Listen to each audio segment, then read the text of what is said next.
started recording. So thank you so much for this time that you guys are spending. I've always loved or enjoyed, spending time with you guys, and the work that you're doing specifically on this side of yoga psychology is, I think it's unparalleled in India. So really, very happy to bring this out to all of us today. So Alka, there will be questions and thoughts coming in through chat and conversations. How do you prefer? Do you want it immediately to you guys directly, like at the moment, or do you want it to be collated and then given across to you? How do you prefer that? Yeah, so I think maybe at least because this is a very short duration that we have out here, 15 minutes or 45 minutes. So maybe if they can come at the end so that we can continue with the flow and kind of share what we have to share, and then we can keep, because what we are aiming to only do something for about 35 minutes to 40 minutes. Right. And then rest we can have the question. If everybody is okay with that, if they can just keep in mind what they want to. We can always come back if they want to talk about a particular concept or a slide that we're sharing. Sure. But I think considering the duration, this may be better. Okay, got that. I hope the participants are okay with that. In case you don't want to still send some information, you can definitely type it and send it on chat, and we can address it at the end. Right?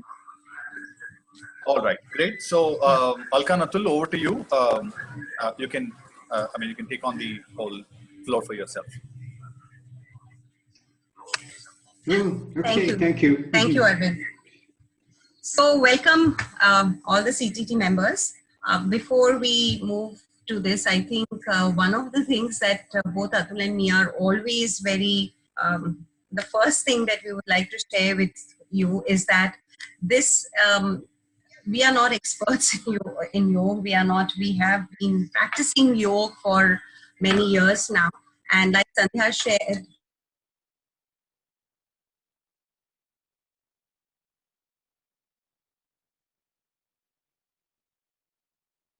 very vast, as all of you probably already know that. What we have tried to do is take small, some concepts from there and then looked upon those concepts, because most of what yoga is more experiential. It's about application, how you will work on yourself with it. So we've taken some concepts which we believe that can help us as coaches and make our presence more effective. Also, at the same time, make our process more deeper. So that's what we have. We are very happy to have your, as we move beyond this journey, to have your inputs to make it more solid and more substantial as we go ahead. And we are hoping to do that. So that's one thing. Okay. So from here, there I go.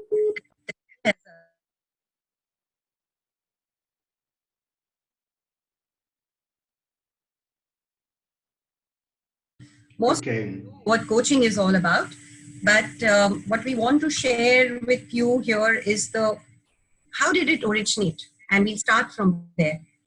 Over to you, Atul. Okay, anybody not read this book? Anybody not heard of this book? So if we are all in the business of coaching, okay, so if we are in the business of coaching, we've got this little fellow to blame for it, because the entire profession of coaching is supposed to date back to this chap. And it all started with this little book which says the inner game of tennis, where the proposition was that your opponent is not the guy across the net. The opponent is the guy inside your mind. So, and this led to the entire profession of coaching, first in sports and then in the business world. Somebody's mic is really humming badly here. Is it? I don't seem to have any noise. I'm getting a real loud hum. Anyway, I'll try and bash on anyway. Yes, everything is on mute, Atul. Yeah. So, Yeah. Now it's quiet here. Thanks. Alka, just go back for a second.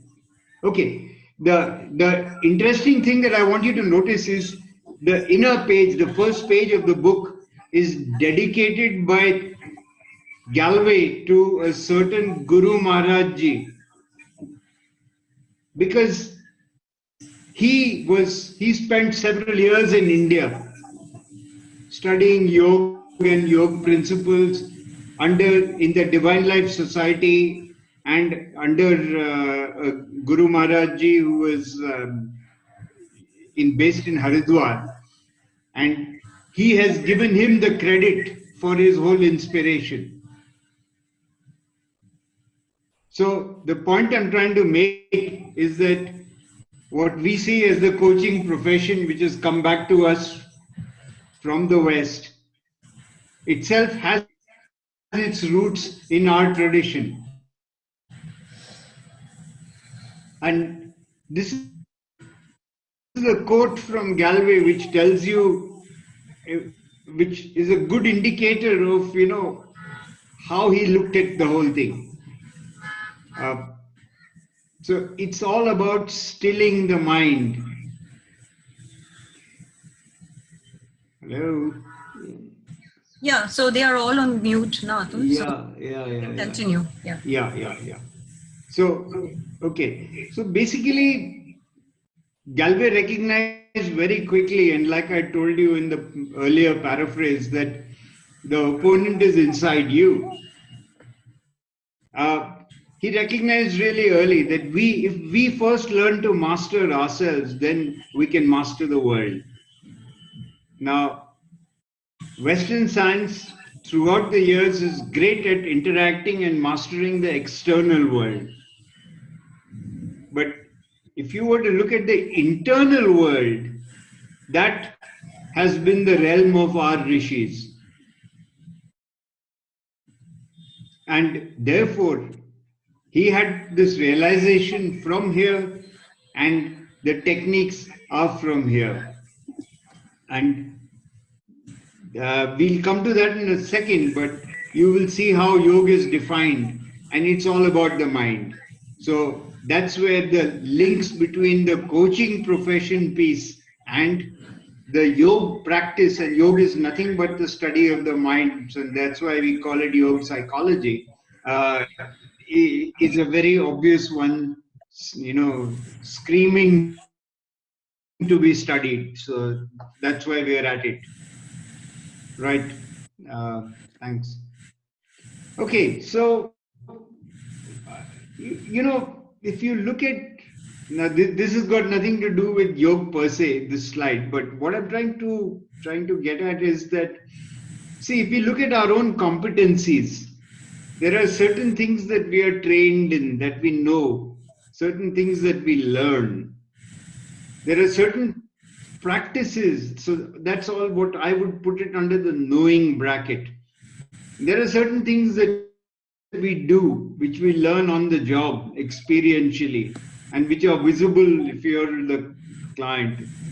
And there is a third piece, which is a really critical piece, which is who you are.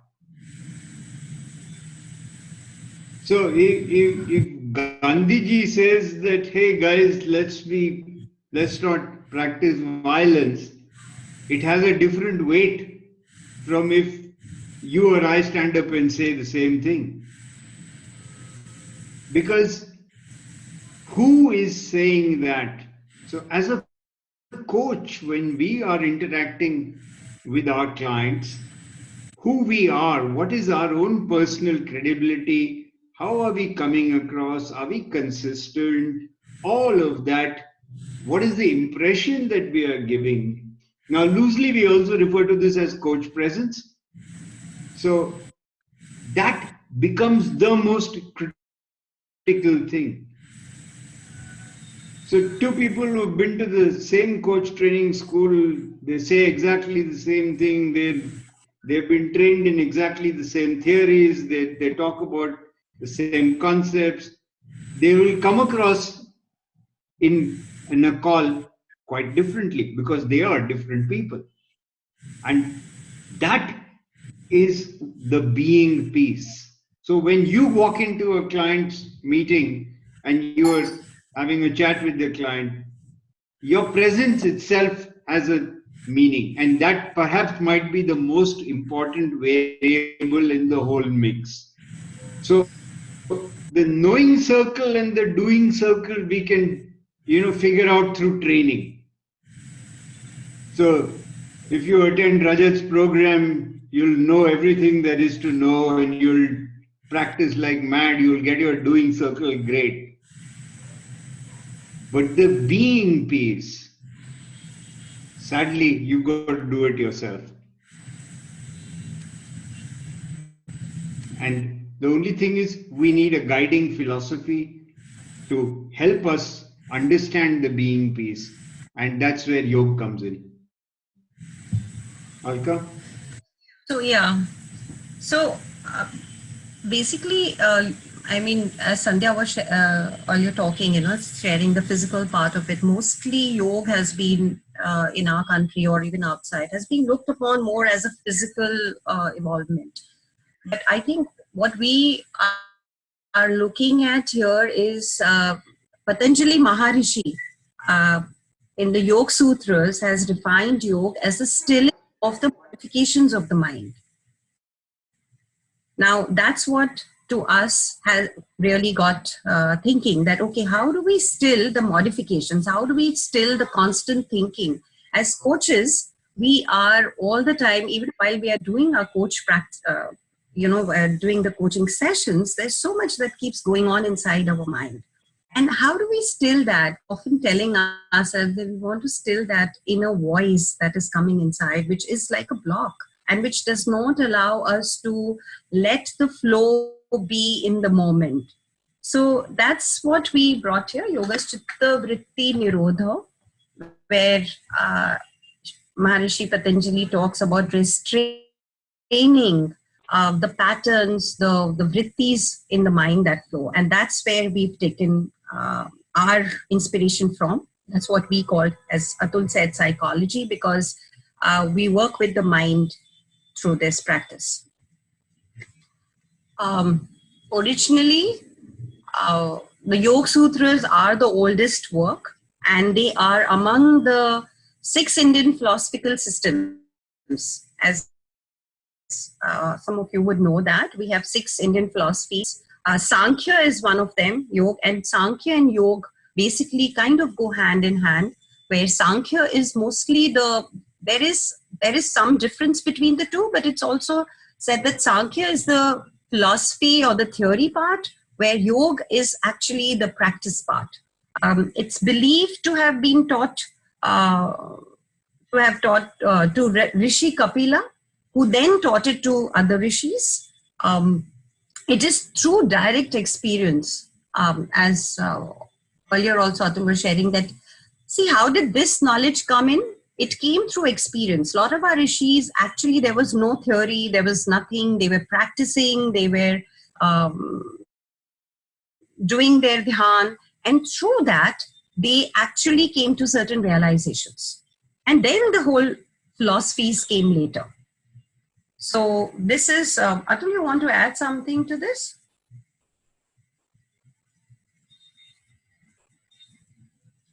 Atul? Okay, we'll continue, I think. Atul? Muted myself. Okay. Can you hear me? Yeah, now we can hear you. Okay. Do you want to add something to the... Yeah. I was just saying that, see, the third point here, the third bullet, which is that the entire yoga philosophy and the practice is inferential reasoning backed up by direct experience.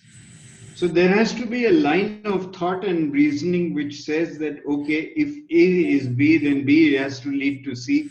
And I have actually experienced C. So it's not only experience, it is reasoning backed up by experience. So it has to be sound theoretically and it has to be validated through direct experience, which our rishis did have. And many yoga practitioners who get onto the path, experience various milestones at various points. So, Atul, Alka, there is one question that's come up, which is, does it mean we need to find a yoga guru baba for the being principle to be addressed? Well, there are different ways of looking at it. You certainly need to work on that. A guru's guidance is always helpful, but you can make your beginning by yourself. If the time is right, a guru will appear,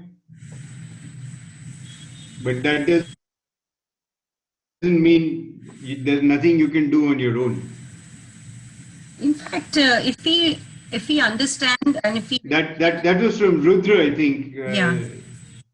Yeah. So Yeah, if we go to understanding the yoga philosophy or more into it, there is lots into the philosophy that we can practice ourselves.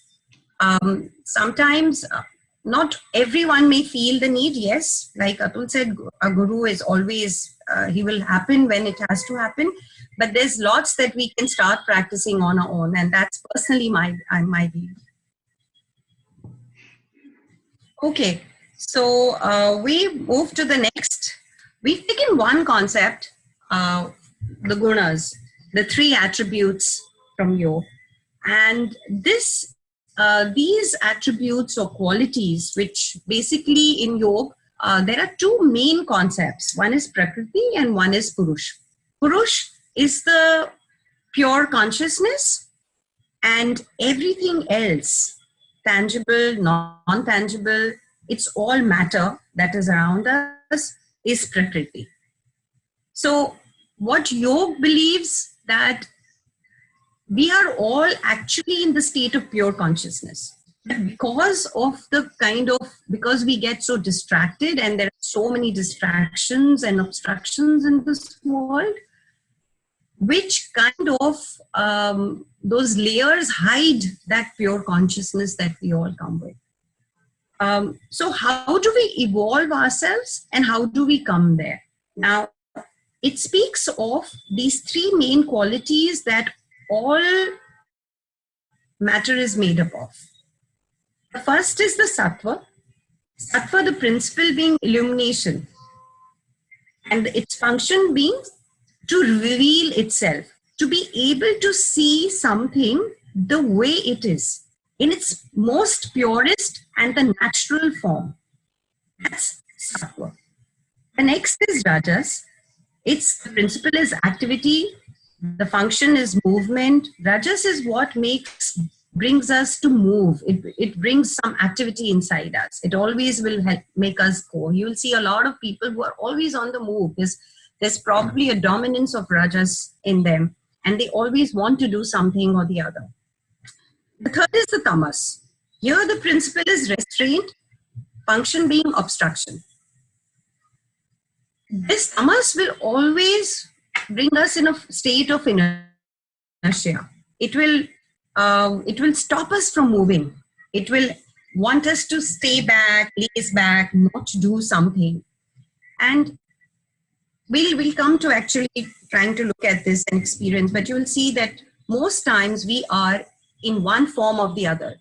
So basically all the 3 are present, but one attribute or quality is always dominating. And when that one quality is dominating, the others are supporting. If my rajas is dominating, sattva and tamas will support it. If my tamas is dominating and I go into a severe depression, then sattva and rajas will kind of support that. So whichever is my dominating attribute, it will be supported by the rest, the 2 others.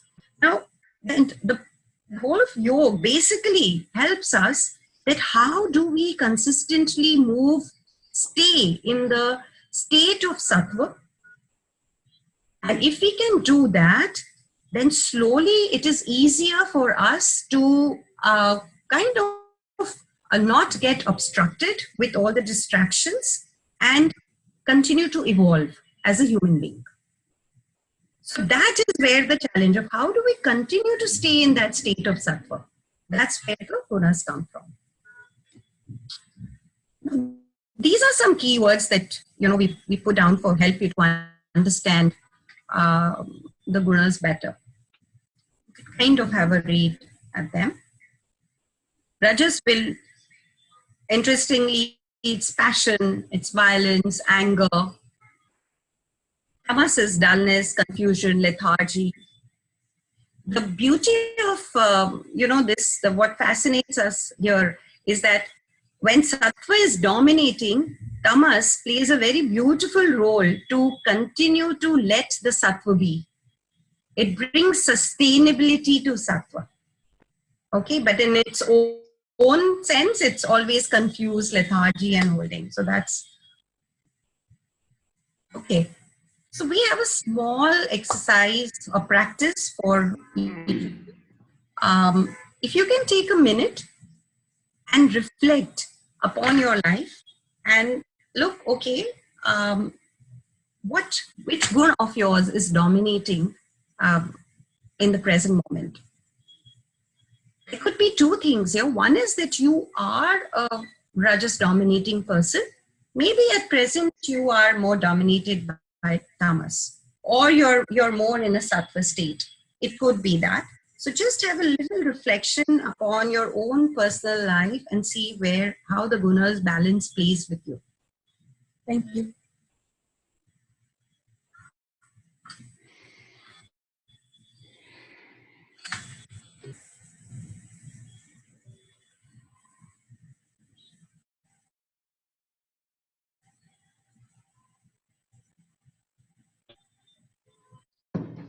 Atul, Alka, do you want us to just think about it or write it down also?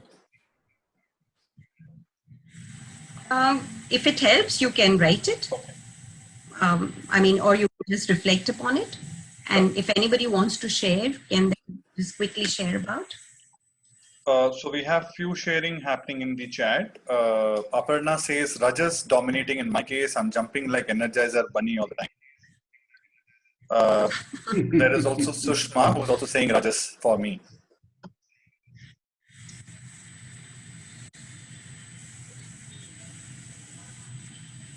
Okay. Thank you, Sushma. And yeah, I was just saying that. Okay, maybe Alka will come to it when we look at the Chitta Bhumis. Okay. Yeah. So thank you, friends. We'll move to the next one. Keep your questions. You can put it down if you have anything. Okay. So now we come to Chitta Bhumis, and this is the different states of the mind. And and in Yog, it is said that at any given point, we could be in any of these states. The state usually stays the same. We do not experience the kind of change that we see, the dynamism that we see in gunas. We don't seem to experience that in the Chitta Bhumi. It is generally said that if you are presently in a particular Chitta Bhumi for years, you may stay in the same Chitta Bhumi unless and until you really truly work yourself. So there are two wheels in Yog that have been suggested. One is Vairagya and the other is Abhyas. So it is through Vairagya and through Abhyas, constant efforts can be made to move the Chitta Bhumi. So the first, and that's why to talk to you the gunas was important, because in this you will see that how one is dominant in a particular Chitta Bhumi. So let's look at the Mudha. Okay, Mudha, which is the TRS, you can see in the state of in the Chitta Bhumi Mudha, the person will always feel obsessed. Okay, I think we need to. Sorry, we start with Shipta. Okay, Vikshipta is where you feel, that's the one, the first one, as we say. Restless, you lack patience.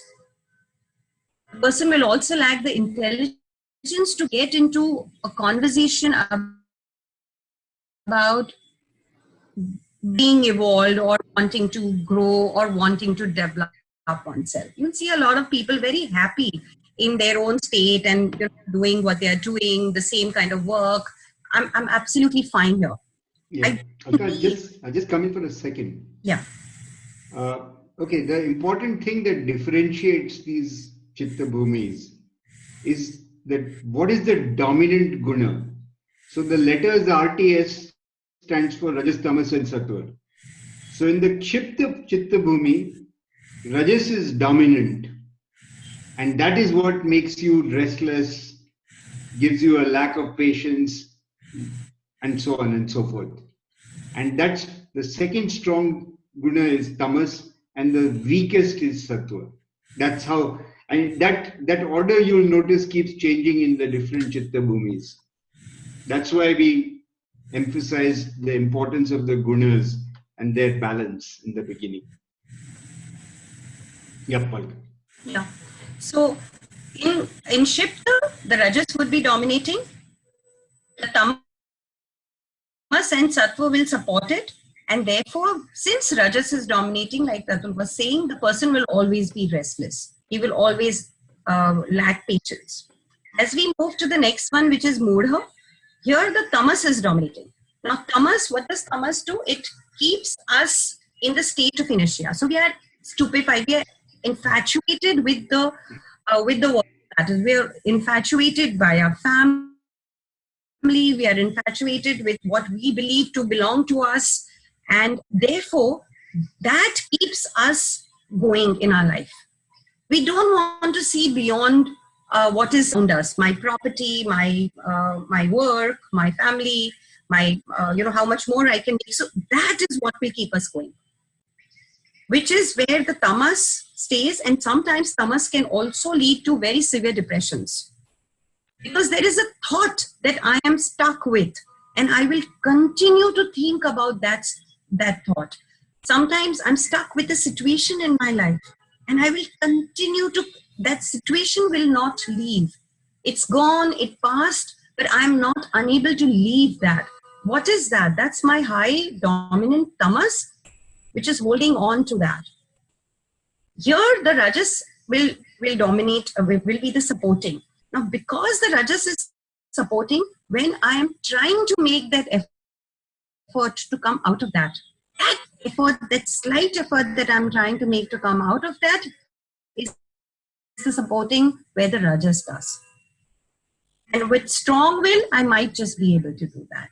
So that's the second. The third is vikshipta. Now, vikshipta is known as the distracted state. The reason why it is more of a distracted state is because here most times we are distracted, but sometimes we are able to stay calm and quiet at times. And we are able to, so here, though the rajas is dominating and rajas keeps bringing that distraction to us, because it will, I'm doing something, I move into something else, I'll again move into something else, and I'll keep moving and I'll keep getting distracted. I'm trying to stay focused, but then something or the other will keep coming on the way. That's the rajas which is dominant and playing that role. Okay. What will I experience in vikshipta? In the state of vikshipta, I will be able to, because if you see, sattva is the second dominating. It's supporting rajas. So what will happen there? I will be able to come out for longer durations. I will be able to be in a state of sattva. I will feel, yes, everything is nice, everything is going fine, I'm at peace with myself, I'm able to evolve, I'm able to practice, but again, there will be rajas distracting me. So most of us may find ourselves in the state, in the chitta bhumi of vikshipta, where we keep moving like a pendulum from being in a state of distracted state of the chitta bhumi. From here, we move to ekagra. And this is where, so slowly our practice has to help us to move towards the ekagra state. It may take this lifetime, this is where we are all working towards. Okay. This is more one-pointed state where we are able to fix our dhyan, where we are able to stay consistently. So therefore we'll see that sattva is dominating here. And we are able to stay in that state of sattva for a longer duration of time.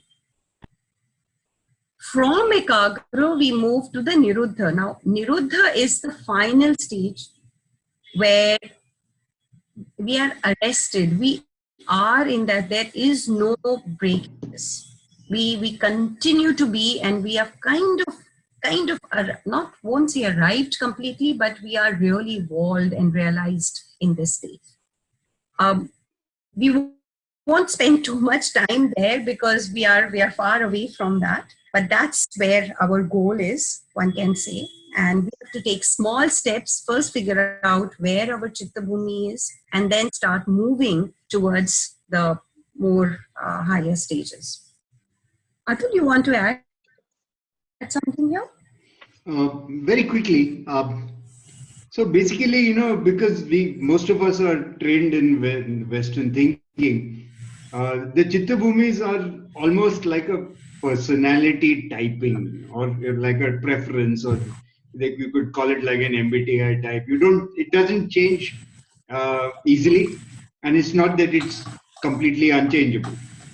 So yoga recognizes that you can shift your chitta bhumis with effort, and like Alka said. So that's point number one. Point number two is that the niruddha state. I think there was a query from some participant who asked us which is the most preferred state. So let me respond to that. So it depends, really. It's very contextual.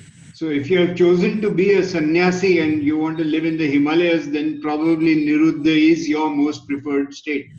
But if you're a man of the world and you're running a family, you're responsible for things, and you have to do material success as well, then maybe you need to be in some other state, whether it is ekagra or vikshipta or whatever.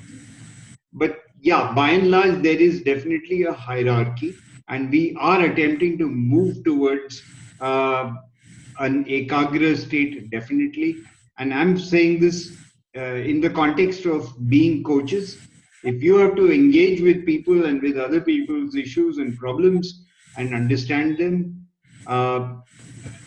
having single pointedness in your own approach certainly is helpful. So just wanted to answer that. Yep. Atul, can I come in here? Yeah. Two quick questions is, these 5 states of mind, you have put it in a circle. So is there a flow towards all of this, or is just representing the 5 states of mind? Well, from a diagram. No. They're actually. I wish it could flow so easily, and I wish the cycle time was like 1 week, but it doesn't move. That's why they are unconnected by arrows. Okay. Just to for the very very literal-minded people, that's why we have got no arrows connecting them, and they're separate blocks. But yes, there is an order in which they have been placed there. Okay. And since you raised the issue, most of us who are coaches and who are in this profession probably fall into the vikshipta category. Okay. We are okay. We can step back and contemplate on deeper issues periodically. We are capable of doing that. And yet we are people of the world. We've got to look at our bills, and we get distracted as well. So most seekers, if I may use that word, whether learners in coaching or whether they are a spiritual seeker, they first are in this vikshipta state for a long time. Sure. If you're really unlucky, you'd probably be in the mood or the kshipta state as well. But then we wouldn't be here, I guess. The fact that you're here probably means that you're not in either kshipta or mood. So just to add to this vikshipta, as Atul was just saying, that in the state of vikshipta also, there are many levels. So we can start from, it can take us many years or lifetime to even move within the Vikshipta. So there is a level, where you will be more distracted, and then as you will move in the Vikshipta Chitta Bhumi, and you will be less distracted. So there is a level within Vikshipta itself. Yeah. Okay. So coming to the next, I think we should be, it's 7:42, Atul, so we'll probably run this. I'm happy to shut up and entertain Q&A whenever it's required to be done. Why don't you take the Chitta complex? Oh gosh. Oh my God. Okay, fine. So this is all right. I don't think we really have time to do any justice to this. So I'm just going to take the first part of it very quickly. So when we say mind in yoga, we typically talk about the mind as having three components. Now this is important to understand. The lowest is manas, which is what we call the lower mind. And the manas is the everyday, day-to-day mind, and it is also known as the indriyadhish. That means the boss of the senses. The five input senses, which are the organs of perception, the five organs of action, which are the output senses. So speech, hands, feet, procreation. All that is controlled by the mind, which is the manas. The manas in turn interacts with an entity called the ahankar, which is not ego in the ego sense of the word that we typically say he's got a big ego. This is simply the sense of I-ness, that I am. And the fact that when you say I am, you are distinguishing yourself from the rest of the universe. And the moment you do that, you are defining the boundaries of I. So that sense of I-ness is very, non-judgmentally, we'd like to call it ahankar or ego. So when the manas encounters a stimuli from outside, it is processed through the ahankar, that sense of I-ness, and it gets colored. And very often they say that the boundary line between ahankar and manas is the seat of emotion. Because if there was no ahankar, then there is no question of feeling happy or sad or hurt or angry or whatever. So as coaches, when we engage with clients, we are frequently got to understand what's going on inside the client's chitta. What is his ahankar saying right now? What is his manas picking up? And similarly, if we can get into the habit of examining our own selves and our own behavior as a play between ahankar and manas, and the moment you become aware of that separateness, that is the first step to mastering them. And the third pillar in this whole thing is the buddhi, which is the higher mind, which tells you right from wrong.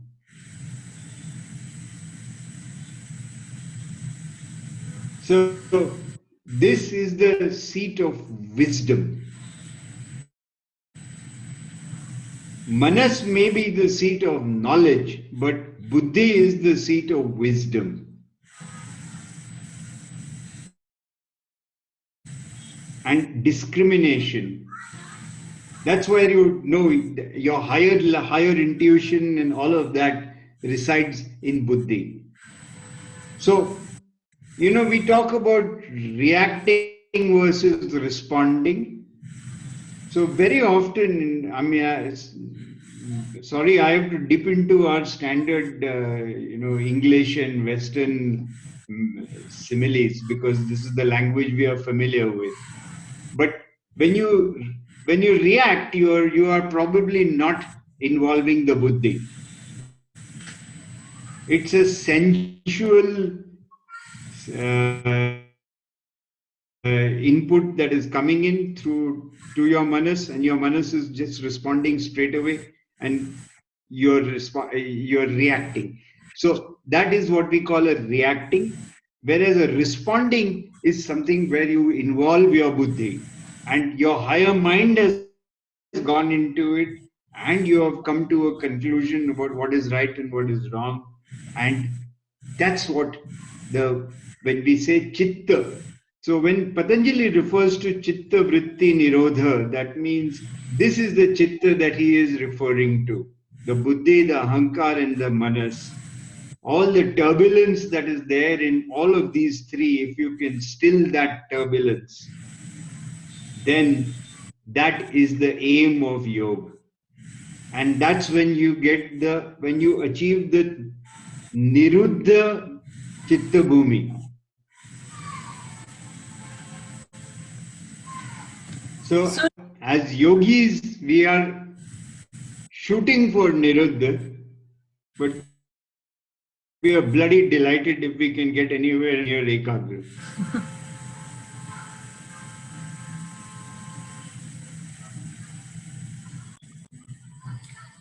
So in this, Atul, may I? Hello?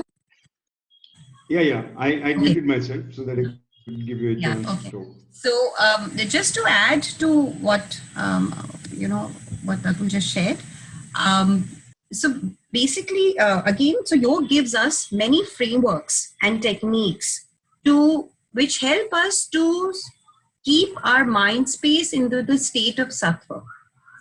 And as we are more and more in the state of sattva, the buddhi will automatically, so the manas and ahankar start having less of a dominance on us, and we are able to use our buddhi in that state and make our choices and stay, So that is the whole yoga bringing into the coaching, that how do we stay focused, and to not have the lot of obstructions that we'll now come to next, actually. Let's look at the klesh. Now, this is a we find this very, very interesting concept of yoga, which talks about, so what stops us by being in the state of sattva, in the state of being calm, in the state of always taking decisions in the right frame of mind? So yoga brings us 5 basic klesh or obstructions. First one is avidya, ignorance, where we start believing that to be right, which may not necessarily be true. We look at only one aspect of things and we take that to be the whole, and we don't look at things from all aspects, or we don't look at what really is the reality.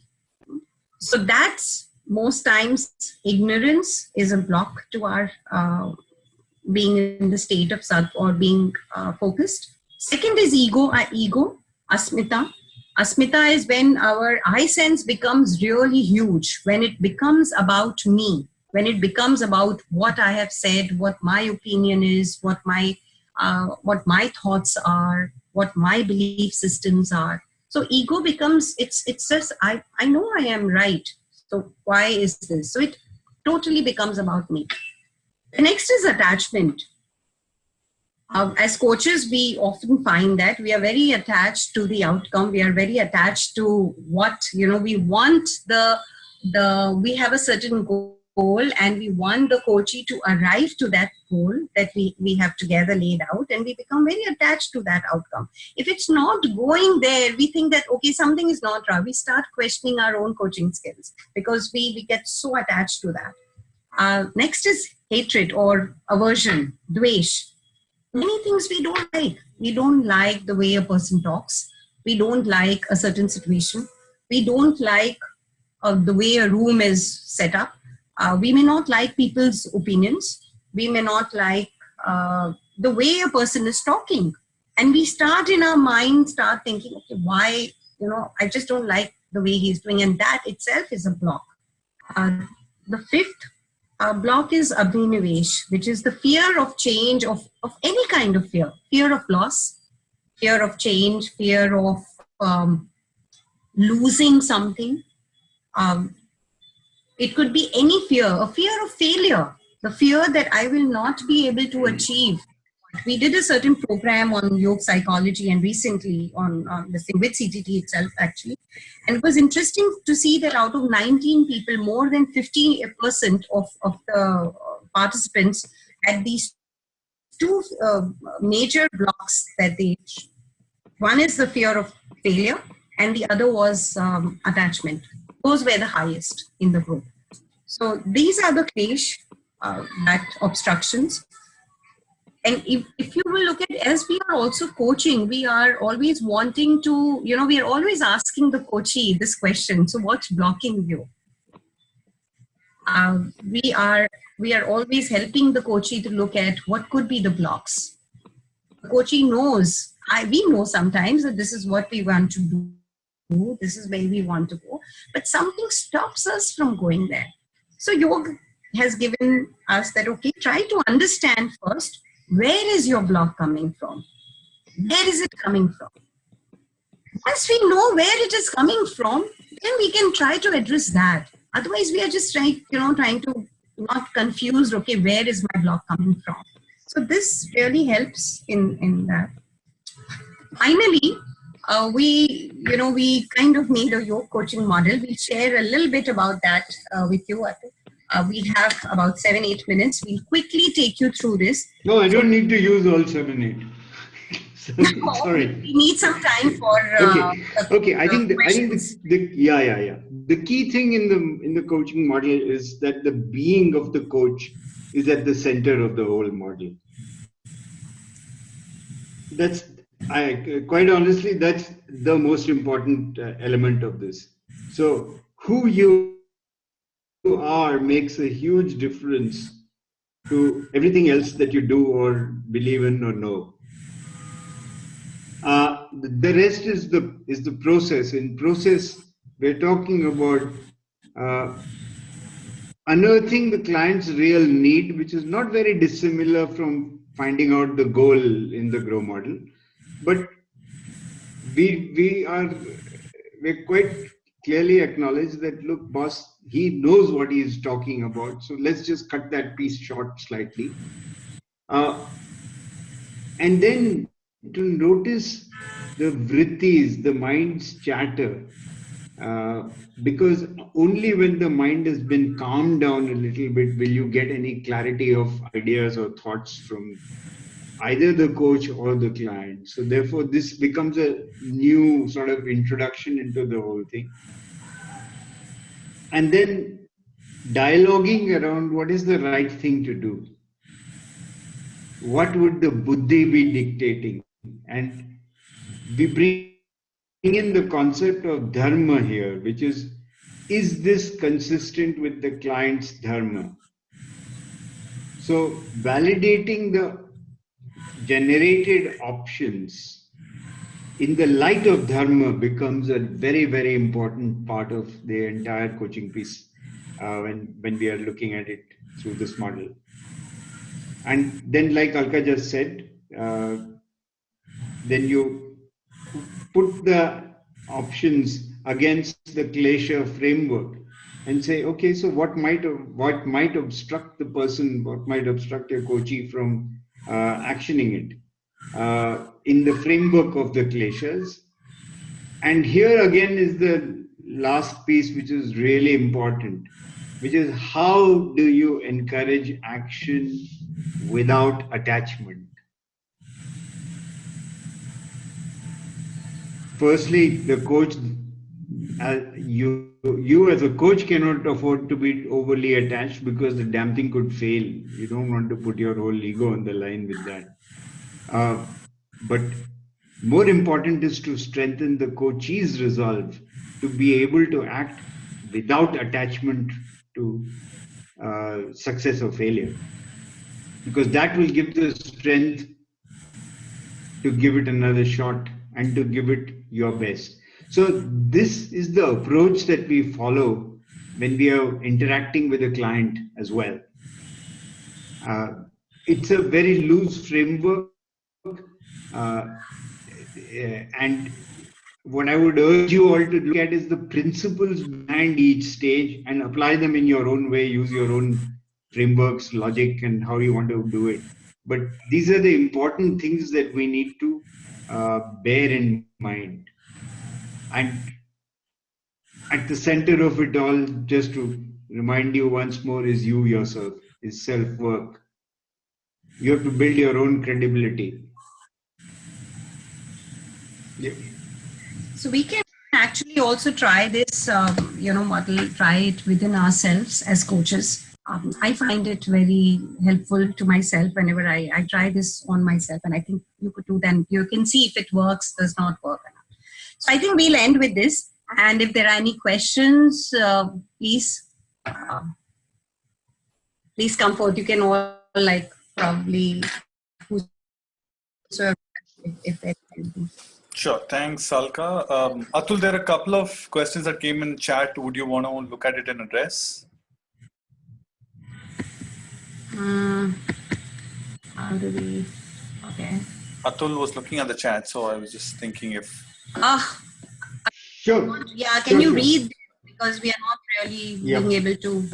Okay, so one came a bit earlier on the previous slide when Buddhi, this one, when this part came, Buddhi, Manas and Ahankara. Ahankar. Yeah.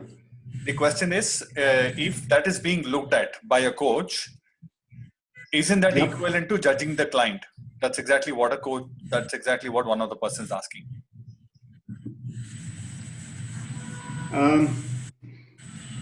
Okay, the way I see it is, I don't see, at least when I'm engaging, I don't see myself as being a object of observing the subject. I think we are both on the same side.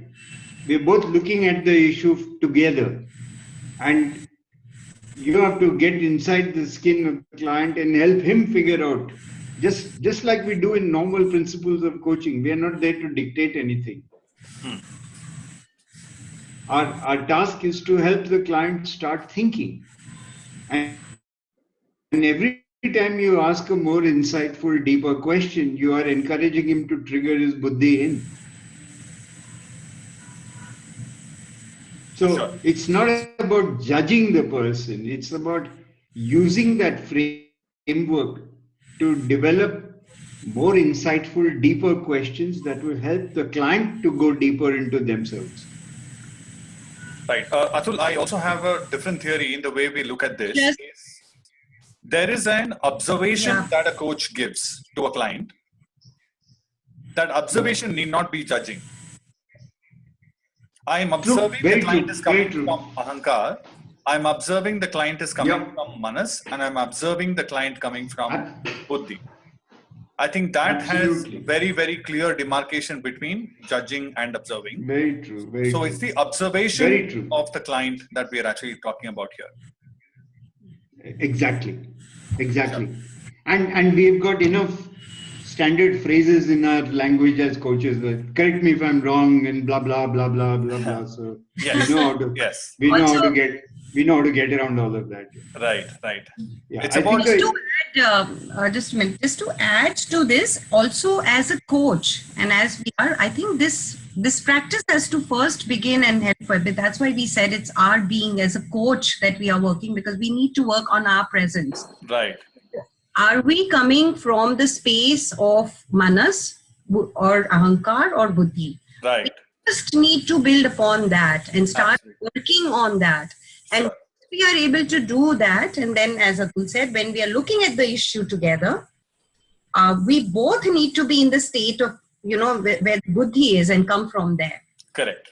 You very rightly said it's observation. Right.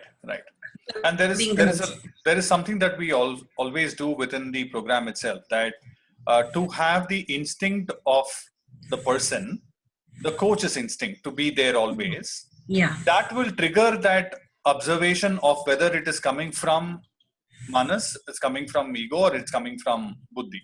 Yeah. So that if it can be prevalent, and that's the being space, which is what I'm connecting to at this particular point of time with respect to how we talk Yeah. from an instinct perspective and moving it. Yes. Yeah. Thank you. Sure. Second question is, if I am is separating or an egoistic approach, what do we call our coaching questions, such as what do you want? How do you feel?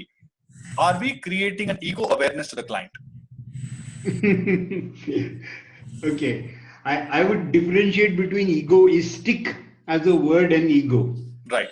Which is why I said when we talk about Ahankar in the Yog Buddhi, in the Buddhi Ahankar Manas framework, it's a very, very non-judgmental sense of I-ness of you being separate from the universe. That's it. Right. So what are the boundaries of you? But with no connotations whatsoever, judgmental or anything, saying that, oh, the bug is coming from his ego. Which means the egoistic piece comes in when you say that you are identifying totally with your ego only. Whereas actually you are not your ego. I mean, Shankaracharya says that Mano Buddhi Ahankara Chittani Naham. I'm not the Manas, I'm not the Ahankara, I'm not the Buddhi. You are actually none of them. Correct. So we do not need to identify with any of those things. But living with that consciousness and arriving at that state of consciousness and actually feeling it, if you're doing your sadhana, it will come to you in a flash, and it will stay for a while, but then we get sucked back into our normal lives. So that's the bane of the seeker. Good point. So to come back to the question, which is that are we judging people? No, the idea is not at all to judge people. The idea is to use that framework to help people understand themselves.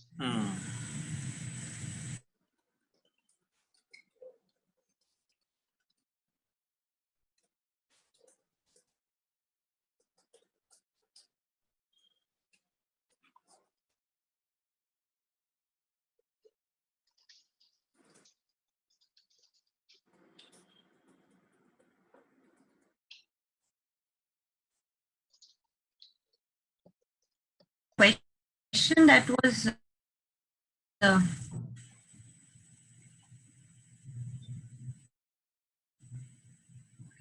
mean, these are all.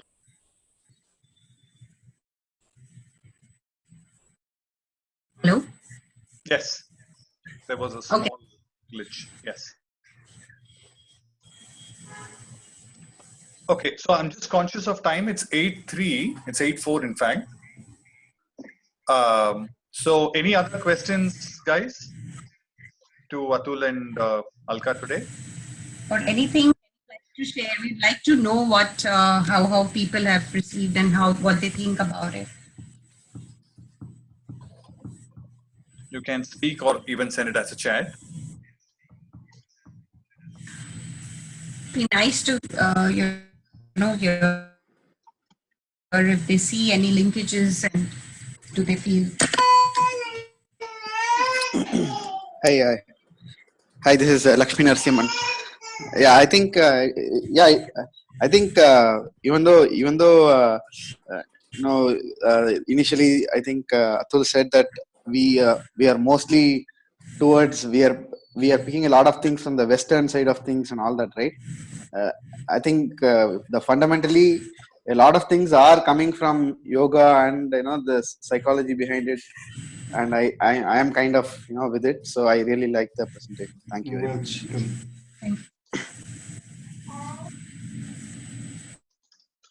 Thanks, Helen. Atul and Alka, this is CN here. I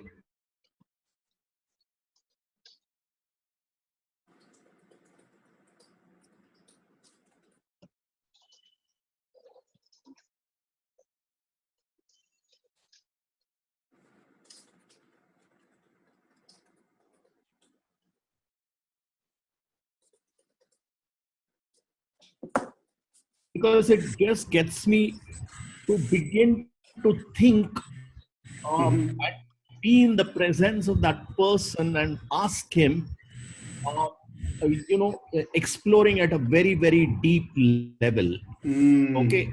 And Yeah. I'll give you another one. I did find that the first klesha is ignorance, knowledge. And I find that somewhere this is where we tend to focus on when we mentor. And in that process of mentoring, get so addicted to thinking that it is only knowledge that is the obstacle. We don't go deeper into that person's being. Yeah.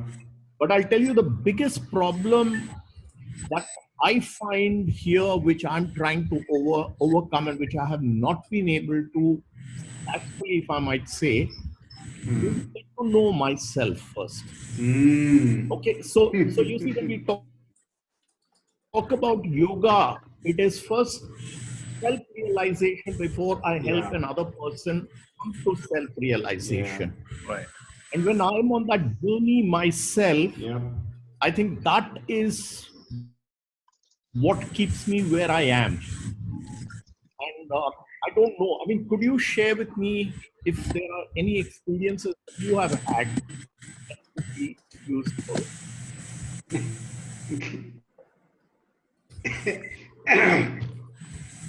Okay. I mean, this is it's a tough one, CN, because I just know that when I sit down and do a little bit of my own sadhana in the morning, there are moments when suddenly things become clear. Those moments pass, but it's great while they last.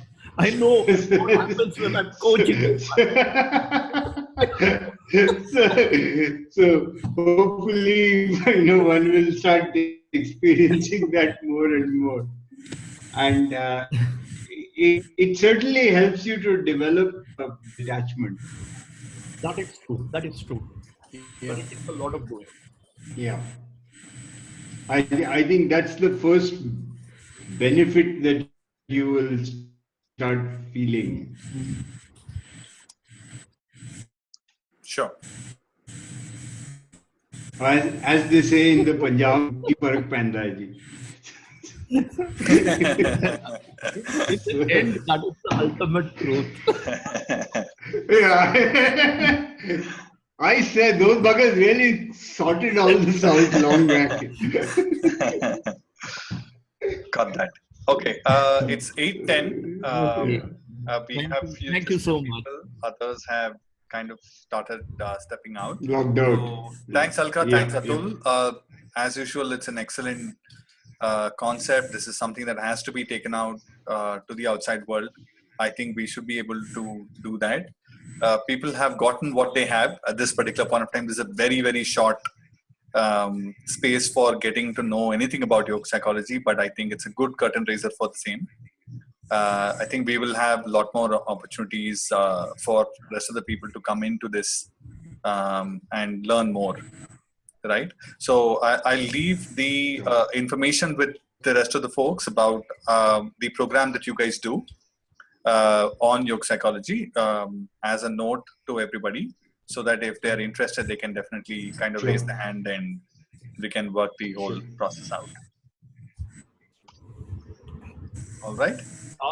Atul and Alka, I hope you will be there at the ICF conclave in Bangalore next month.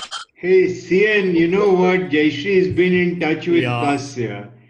And I actually am on a program on that very date. I was thinking of, if I explored all possible ways of sliding out, but my client will not let me do that.